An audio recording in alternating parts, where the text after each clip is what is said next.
পশ্চিমবঙ্গে শ্রমশ্রী প্রকল্পের আবেদন শুরু হলো। 6টি গুরুত্বপূর্ণ ঘোষণা করল মুখ্যমন্ত্রী মমতা বন্দ্যোপাধ্যায়। যদি আপনারা এই দুটি ভুল করেন তাহলে আপনার ফর্ম পুরোপুরি বাতিল করে দেওয়া হবে এবং আপনারা ব্যাংক অ্যাকাউন্টে 5,000 টাকা করে পাবেন না। তো বন্ধুরা, মুখ্যমন্ত্রী মমতা বন্দ্যোপাধ্যায়ের তরফ থেকে কি ঘোষণা করা হয়েছে আসুন আপনাদেরকে এই ভিডিওটিতে একদম ডিটেলসেই জানিয়ে দেই। তো অবশ্যই ভিডিওটিতে আপনারা প্রত্যেকেই প্রথম থেকেই শেষ পর্যন্ত সঙ্গে থাকবেন। মাননীয় মুখ্যমন্ত্রী মমতা বন্দ্যোপাধ্যায় শ্রমশ্রী নামে যে প্রকল্প ঘোষণা করেছিলেন তার আবেদন শুরু হয়ে গেল। আপনাদের জন্য মোবাইল অ্যাপ চালু করা হয়েছে। আপনারা অনলাইনে ফর্ম পূরণ করে মাসে 5,000 টাকা করে এই প্রকল্পের সুবিধা নিতে পারেন। তো বুঝতেই পারলেন, গতকাল থেকেই কিন্তু একটি নতুন অ্যাপ চালু করা হয়েছে। অনলাইনের মাধ্যমেই কিন্তু আপনারা এই অ্যাপটি ডাউনলোড করে মোবাইল ফোন থেকেই আপনারা এই শ্রমশ্রী প্রকল্পের আবেদন করতে পারেন। আবেদন করলে আপনারা কিন্তু ব্যাংক অ্যাকাউন্টে 5,000 টাকা করে পেয়ে যাবেন। পাশাপাশি দেখুন, এখানে পরিষ্কার রাজ্যের শ্রম দপ্তরের এক আধিকারিক জানিয়েছে, মুখ্যমন্ত্রীর উদ্দেশ্যে একেবারে স্পষ্ট, যারা সত্যি ভিন্ন রাজ্যে কাজ করতে গিয়ে সমস্যায় পড়েছেন বা আক্রান্ত হয়ে ফিরে এসেছেন তাদেরই এই প্রকল্পের আওতায় আনা হবে। শ্রমশ্রী প্রকল্পের অন্তর্ভুক্ত হলে প্রত্যেক পরিযায়ী শ্রমিক আগামী 1 বছরের জন্য, পরিষ্কার দেখতে পাচ্ছেন, আগামী 1 বছরের জন্য মাসে যে 5,000 টাকা ভাতা সেটা কিন্তু পাবেন। এই ভাতার মাধ্যমে তাদের আর্থিক সুরক্ষা নিশ্চিত করার প্রচেষ্টা করবে সরকার। 1 বছরের মধ্যে যদি তারা বিকল্প কর্মসংস্থানের সুযোগ খুঁজে না পায় তবে এই ভাতাই হবে তাদের প্রধান ভরসা।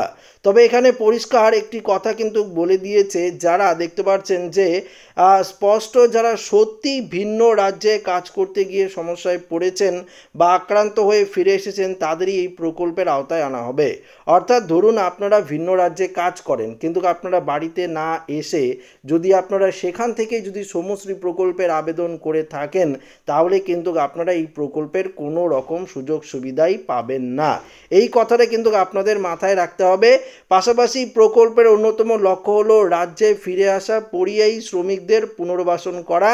কোভিড পরবর্তী সময়ে বিপুল সংখ্যক শ্রমিক রাজ্যে ফিরে এসেছিলেন এবং তখন থেকেই তাদের আর্থিক সুরক্ষার বিষয়ে রাজ্য সরকারের মধ্যে সচেতনতা তৈরি হয়েছে। মুখ্যমন্ত্রী বারবার বলেছে, সাধারণ শ্রমিকদের স্বার্থেই কিন্তু এই প্রকল্প কার্যকর বাস্তবায়ন কিন্তু অত্যন্ত জরুরি। তো বুঝতেই পারলেন, ভুল করে যদি আপনারা পরিযায়ী শ্রমিক না হয়ে যদি আপনারা আবেদন করেন সেক্ষেত্রে আপনার ফর্ম বাতিল হয়ে যাবে। আপনারা পরিযায়ী শ্রমিক কিন্তু আপনারা বাড়িতে আসেন না, সেখান থেকে আপনারা কাজ করছেন, আপনার বাড়ির লোক যদি ফর্মটি ফিল আপ করে দেয় সেক্ষেত্রেও কিন্তু আপনারা সমস্যায় পড়তে পারেন এবং আপনাদের ফর্মটি পুরোপুরি বাতিল করা হবে। এবার দেখুন 6টি কি গুরুত্বপূর্ণ ঘোষণা। শ্রমশ্রী প্রকল্পের কি কি সুযোগ সুবিধা আপনারা পাবেন সে বিষয়ে আপনাদেরকে জানিয়ে দিই। 1 নম্বর দেখতে পাচ্ছেন, ভ্রমণ ভাতা স্বরূপ শ্রমিকটি বাড়ি ফিরে আসলেই সাথে সাথে 5,000 টাকা দেওয়া হবে। 2 নম্বর বলেছে, যতদিন না পর্যন্ত কাজ পাচ্ছে শ্রমিকটি ততদিন প্রতি মাসে 5,000 টাকা করে দেওয়া হবে 12 মাস পর্যন্ত। পাশাপাশি 3 নম্বর 4 নম্বর দেখুন কি বলেছে। 3 নম্বরে বলেছে, শ্রমিকটিকে রেশন দেওয়ার ব্যবস্থা করা হবে, কমিউনিটি কিচেনের মাধ্যমে খাবারের ব্যবস্থা করা হবে, স্বাস্থ্যসাথী কার্ডের ব্যবস্থা করা হবে। 4 নম্বর বলেছে, শ্রমিকটি যদি কোনো ব্যবসা খুলতে চায় বা কোনো কাজ করতে চায় তার জন্য লোনের ব্যবস্থা করে দেওয়া হবে। 5 নম্বর বলেছে, শ্রমিকটিকে জব কার্ডের কাজও কিন্তু দেওয়া হবে। 6 নম্বর দেখুন, 6 নম্বরে কি বলেছে, শ্রমিকের ছেলে মেয়েদের স্কুলের পড়াশোনার সুবিধা দেওয়া হবে, তাদেরকে স্কলারশিপ এবং রাজ্য সরকারের বিভিন্ন প্রকল্পের সুযোগ সুবিধা কিন্তু দেওয়া হবে। তো বুঝতেই পারলেন, যদি আপনারা শ্রমশ্রী প্রকল্পে আবেদন করেন তাহলে কিন্তু আপনারা এই যে 6টি সুবিধা সেটি কিন্তু আপনারা পাবেন। তো এই প্রকল্পে আবেদন করতে গেলে কি কি শর্ত রয়েছে সেই শর্তগুলো আপনাদের জানতে হবে। দেখুন 1 নম্বর বলেছে, অবশ্যই আপনাকে পশ্চিমবঙ্গের স্থায়ী বাসিন্দার কিন্তু হতেই হবে।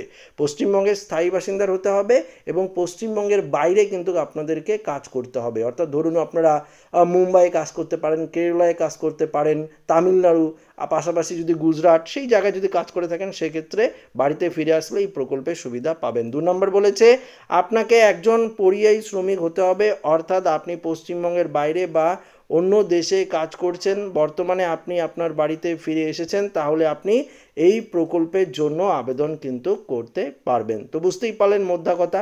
আবেদন করতে কী কী ডকুমেন্টস, সেগুলো সবারই আছে। ভোটার কার্ড লাগবে, আধার কার্ড লাগবে, পাশাপাশি ব্যাংকের পাসবুক লাগবে। ব্যাংকের পাসবুক ছাড়া আপনারা ব্যাংক অ্যাকাউন্টে টাকা পাবেন না।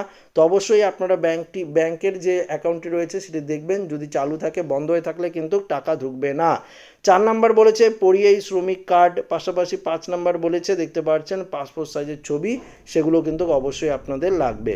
অনলাইন ফর্ম ফিল আপ শুরু হয়েছে, দেখুন পরিষ্কার বলেছে সৌমশ্রী প্রকল্পে আবেদন করার জন্য পশ্চিমবঙ্গ সরকার আপনাদের জন্য একটি অ্যাপ চালু করেছে। সেই অ্যাপটি আপনারা ডাউনলোড করে সেখানে ফর্ম পূরণ করে ডকুমেন্টস আপলোড করে অনলাইনে কিন্তু আবেদন করতে পারেন। অফলাইনে আবেদন করতে পারেন, ফর্ম রয়েছে। আপনারা যদি চান অফলাইনে আপনারা কিভাবে আবেদন করবেন সেই নিয়ে কোনো ভিডিও বানাই, অবশ্যই কমেন্টে জানিয়ে দেবেন, তাহলে পরবর্তী ভিডিওটিতে আপনাদেরকে জানিয়ে দেবো যে অফলাইনে আপনারা কিভাবে ফর্ম ফিল আপ করবেন, কী কী ডকুমেন্টস অফলাইনের ক্ষেত্রে দরকার, কোথায় ফর্ম পাবেন, সেগুলো বিস্তারিত নিয়ে পরবর্তী ভিডিওটিতে আলোচনা করব। যদি আপনারা চান তাহলে অবশ্যই কমেন্টে জানাবেন। তো আশা রাখবো ভিডিওটি প্রত্যেকের ভালো লেগেছে। ভিডিওটি ভালো লাগলে লাইক করবেন, বন্ধুদের সাথে শেয়ার করবেন, নতুন হয়ে দেখলে চ্যানেলটিকে সাবস্ক্রাইব করে নেবেন। ধন্যবাদ।